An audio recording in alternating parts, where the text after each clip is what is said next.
All right, Robbie, you like Shakespeare. I was gonna make that joke. All right. We're on the same wavelength Old now. Bill. Old Bill, okay. Shaky. All right. What we're doing here today is we're doing reviews. I'm Thomas with Believe in the Run. This is Robbie with Believe in the Run. I said reviews. I really just mean one review. We're gonna get after the Saucony Tempest. No. Yeah. Tempus. It's Shakespeare. Yeah, but it's just the pus. Yeah, I'm saying Tempest. It's just the pus.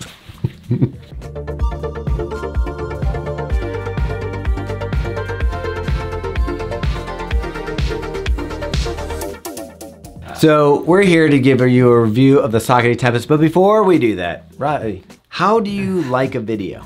Like, I like it. No, but you don't have to press like the thumbs up. You do gotta press the like button and Yeah. make sure you subscribe to this channel for all the best shoe reviews in the world. Yeah, if you're really cool. All right, we're here for shoe review. Did you know though that Tempus means time in Latin, which shouldn't be surprising because Tempo run. Yeah. But here we are with the Saucony Tempus, and this is supposed to be like a tempo shoe for stability runners, which is hard to come by these days. Well, I feel like there's two people who kind of get a little bit screwed, and that's people who need stability and people who need wide stuff. Yeah. Even though this is a stability shoe, it's one of those more modern stability shoe setups that I think even if you don't need it for stability, it's got a nice solid platform and I like running in it. This is a good shoe. I'll just say that right off the bat. I do like the upper. It's got subtle overlays. It's got venting over the toe box, which is nice and airy. It fits really well. It's locked in. Saucony this year has been killing it with the upper. You've got a gusseted tongue. It's really just a nice fitting upper. I'm a big fan of this stretchy pull tab in the back, gotta say. You know, at first I wasn't sure about these. And I still don't know what they're for. Like, I don't know that that's gonna help you put your shoe on, but it is fun to play with. The secret sauce in this is the midsole. Yeah, the midsole is the PWRRRUN PB. That's the same P-BA, whatever, foam that you're gonna find in the Saucony Endorphin Pro 3. Very And squishy. The Speed 3. By the way, I love the PWRRRUN PB, especially in both of those shoes. And it's pretty exciting to have it in this. Now, we have seen it in other shoes like the Freedom 4, I believe. It doesn't stand for PWRRRUN peanut butter though. PWRRRUN PB Core, I should say. And then we have the PWRRRUN Rim. But the difference is, sometimes when you say core, you get a little bit packed into something. There's a huge variance in how people describe This is a very nice helping of PWRRRUN PB. You get tons of squish. You get that feeling that you want from the shoe where you land. It has that bouncy, springy feel with a lightweight, really nice feel with this PWRRRUN PB. And what you're talking about with the PWRRRUN Rim is more like, I say they borrowed it a little bit from like the J frame that's in the Arahi, where it goes, I don't know if you can see it real well, kind of goes around here, wraps over to here, and gives this shoe like a denser feeling on this side, while still giving it a nice supportive feel under the toes. And in other shoes that have a rim and core situation, like the core is really just a little bit in the middle here, and most of the frame is the actual midsole. The midsole, the majority of it is that PWRRRUN PB, and I gotta say, it feels amazing. It's really nice. It's just a more modern take on just having a hard posting on the medial side. So you still have the firmer rubber, but it doesn't feel like, it's not like you're getting stabbed in the front. And I felt like in my stride, I'm not getting totally corrected. I just have a nice, solid, stable platform. Another thing that they kind of focused on was sitting the foot down deeper in. So it's almost like you're, I don't know, in a canoe type situation with your heel way down in there, which gives you a little bit more stability around the whole foot. So plenty of rubber on the outsole, gives you plenty of traction.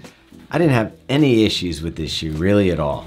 Yeah, I took this out a couple nights ago just to get a refresher on it since I had run in it really like 2 weeks ago, and I was like, man, this is a really good shoe. Yeah. Like just in general. And we can talk about the weight right now because that comes into play. Let's get in the weight. Men's size 10.5 is 9.8 ounces or 278 grams, which is like pretty light for a daily trainer under 10 A ounces. stability daily trainer. I mean, right now for any daily trainer, under 10 ounces is really a sweet spot. I definitely see what you're saying. If you needed to have a stability shoe that you felt comfortable racing in, it's not the lightest. It's not going to be as light as, say, their speed day shoes and stuff. But yeah, this shoe really gives you a great alternative if you're somebody who really wants to have a stable platform and really needs that support. Yeah, I mean, I think this will kind of change the stability game for what you're getting as far as value and versatility in a shoe.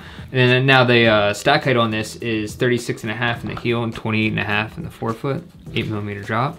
So that's a pretty significant level of stack height. So with the PWRRUN PB, I'm going to be paying a fortune, right?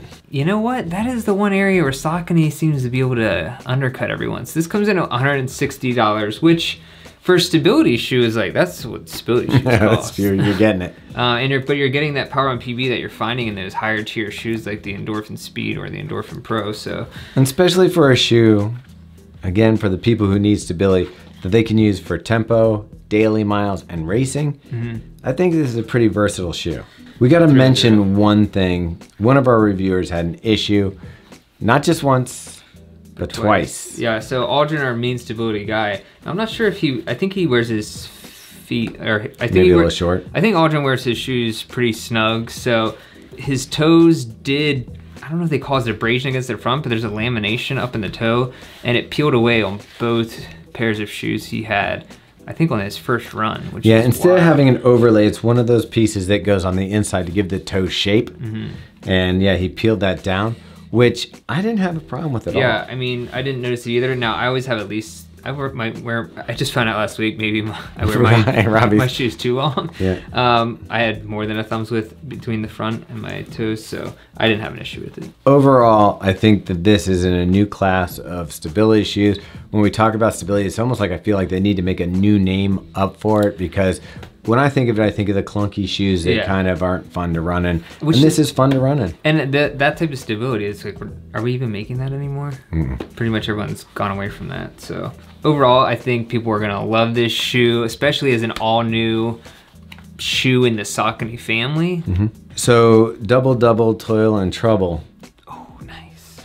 What's this get you? To be or not to be, this is to be a green. All right, we didn't do enough Shakespeare in this one. Man. I'd also give this a green. It's a green for go, because like you're gonna enjoy running in this shoe. You know, it's not too often that we get a stability shoe that I'm comfortable, because I'm like, I don't really need stability, that I can say, yeah, this is a good one.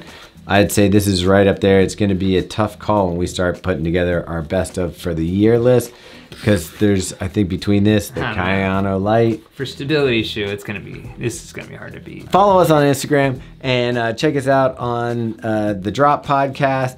Strava group is fun, do it. I should go in there right now and just like some people's workouts, because that'd be nice of me. But guess what, I didn't run today, so why go on Strava? Why open the app? Shabam!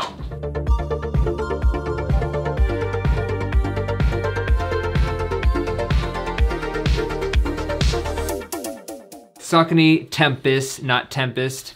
Although that would be cool. Which one's the Tempest? I don't remember what the plot line of the Tempest. I was gonna say you're a learned man. I know. And I was gonna say between the two of us, yeah, you would probably know that that's more not than me. what the one with the witches on the hill. No, that's Macbeth. Oh yeah, Macbeth. I always get Macbeth and Othello mixed up. But anyways, speaking of time, we've wasted a lot of yours. Can we go back? And we're 30 seconds in. We're like 2 minutes into this. All right, video. yeah. I like is it Who Does Canoe, the song? Caught Between Two Shores. You know which one I'm talking about? They're on the ladder on the cover. Anyway, we'll put it in the description. Anyhow,